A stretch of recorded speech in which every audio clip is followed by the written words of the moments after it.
मतलब अगर वो आपको काफिर समझते हैं इतना कुछ, तो फैज आबाद में आप हमने देखा आप बिल्कुल साथ साथ थे, आपने तकरीर की, वो साथ मौजूद थे, ये कैसे फिर हो गया? बेटे वो मैंने बताया है ना, मेरे वालिद गिरामी कदर ने मेरी तरबियत क्या की है। मुझे कहा जाया करता था मेरे बारे में, मैं इसका पेट फाड़ दूंगा, मैं इसको कत्ल करवा दूंगा।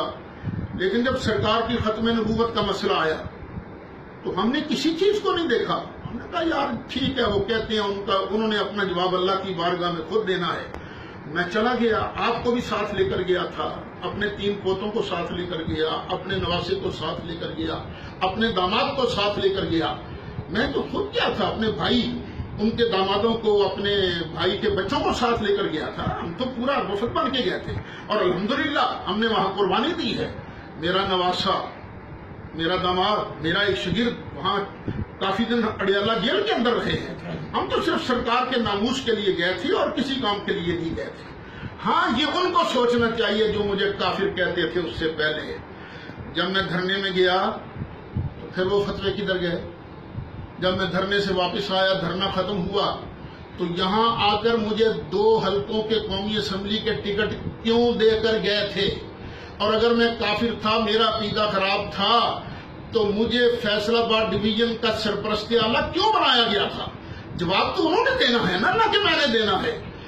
मेरा अकीदा हालात के तहत नहीं बदला करता, मेरा अकीदा हमेशा एक रहता है और वही अकीदा है जो मुझे कुरान और सुन्नत ने दिया है, जिसकी तशरीह मेरे बुजुर्गों ने की है, सरकार आला हजरत ने की है। अच्छा हुजूर, वो उन्होंने क्या कुछ बताना है, उनको तो आपके मौक़िफ़ का ही नहीं पता था।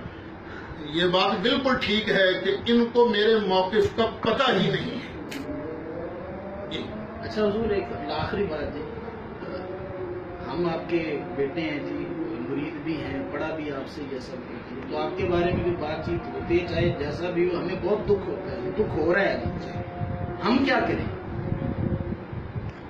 बेटे, जिस तरह मैं सब्र करके अपने वालिद की दी हुई तरबियत पर अमल करता हूँ, इसी तरह तुम्हें भी सब्र की तलकीन करता हूँ और तुम्हें भी यही कहता हूँ, बदी का बदला बदी से न देना। और सरकार की इज्जत का मसला है, वहां पर समझौता नहीं है। बाप की इज्जत भी कुर्बान है, हर किसी की इज्जत कुर्बान है, लेकिन सरकार की इज्जत पर कभी समझौता न करना। बस इसी पर मरते दम तक अल्लाह मुझे और तुम्हें कायम रखे।